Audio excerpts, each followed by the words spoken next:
வணக்கம். நம்ம தேனி மாவட்ட மக்களே, நான் சத்யவர்ஷா. இந்திய அரசியல் அமைப்பு ஆலோசகராக பணியாற்றி வருகின்றேன். அனைத்து இந்திய அண்ணா திராவிட முன்னேற்ற கழகம் தான் ஆட்சி அமைக்கப் போகிறது என்பது ஒவ்வொரு கூட்டமே இன்றைக்கு பிரதிபலித்து கொண்டிருக்கிறது. ஒவ்வொரு மாவட்ட ரீதியாக, தொகுதி ரீதியாக மக்கள் அவ்வளவு அமோக வரவேற்பு கொடுத்து நம்மளுடைய அனைத்து இந்திய அண்ணா திராவிட முன்னேற்ற கழகத்தின் வேட்பாளர்களுக்கும் நம்முடைய கூட்டணி கட்சிகளுக்கும் ஒரு மிகப்பெரிய வரவேற்பு கொடுத்து கொண்டிருக்கின்றார்கள். ஆரவாரமாக நடக்கின்ற அநீதிகளுக்கு முழுமையாக தீர்வு காணப்பட வேண்டும் என்றால் அனைத்து இந்திய அண்ணா திராவிட முன்னேற்ற கழகம் ஆட்சி வரப்பட வேண்டும் என்று மக்களும் வெகு நாட்களாக காத்து கொண்டிருக்கின்றார்கள்.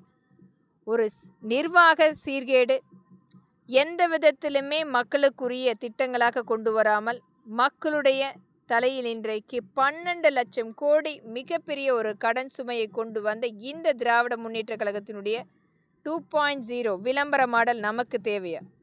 ஒரு 5 ஆண்டில் 7 லட்சம் கோடியை எந்த விதத்திலுமே மக்களுக்காக கொண்டு போகாமல் ஒரு தனி குடும்பம் எடுத்து வைத்து ஒவ்வொரு மாவட்ட ரீதியாக ஆக்கிரமை செய்து கொண்டிருக்கிறது. வளமான ஒவ்வொரு மாவட்டத்தையுமே இன்றைக்கு இவர்கள் கைப்பற்றி பினாமி நிறுவனங்களாக மாற்றிக்கொண்டிருக்கின்றார்கள். மக்களை அடித்து விரட்டி ஒவ்வொரு இடத்திலுமே விவசாய நிலங்களை கைப்பற்றுவது, இடத்தை கைப்பற்றி ஒரு பினாமி சரகேட் பிஸ்னஸாக உருவாக்கி கொண்டிருக்கின்றார்கள்.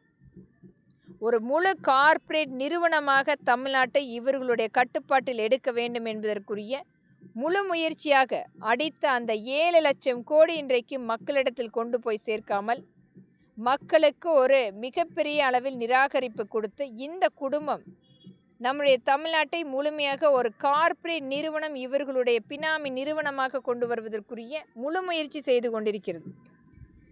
குழந்தைகளுக்கும் பெண்களுக்கும் நடந்த அநீதி என்பது ஈடுகட்ட முடியாத இழப்பு. 18,000 குழந்தைகள் கற்பழிக்கப்பட்டு வழக்குகள் பதிவு செய்திருக்கின்றார்கள்.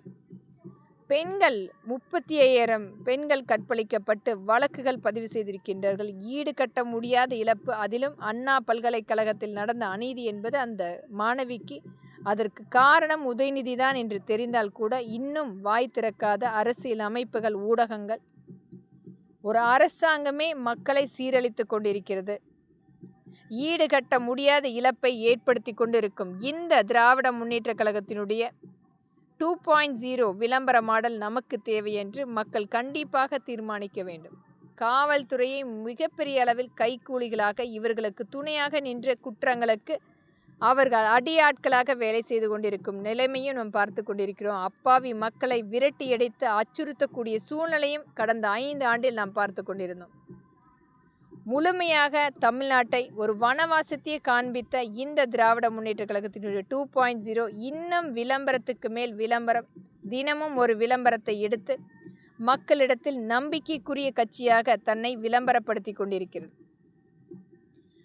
அனைத்து வகையிலுமே ஒரு ஈடுகட்ட முடியாத ஒரு மிகப்பெரிய வன்கொடுமையை செய்துவிட்டு ஈடுகட்ட முடியாத ஒரு கடன் சுமையை ஏற்படுத்திவிட்டு இன்றைக்கும் இந்த திராவிட முன்னேற்ற கழகம் தொடர்ந்து ஆட்சி அமைக்கப்பட வேண்டும் என்று ஒரு விளம்பரம் செய்து கொண்டிருக்கிறது. நிராகரிப்போம் இந்த திராவிட முன்னேற்ற கழகத்தின் முழுமையாக விளம்பர மாடலை. வாக்களிப்பேர் இரட்டை இலை சின்னத்துக்கும் நம்மளுடைய கூட்டணி கட்சிக்கும் மீட்டெடுப்போம் நம்மளுடைய தமிழ்நாட்டை. கண்டிப்பாக நம்பிக்கையோடு இருங்கள் மக்களே. நன்றி.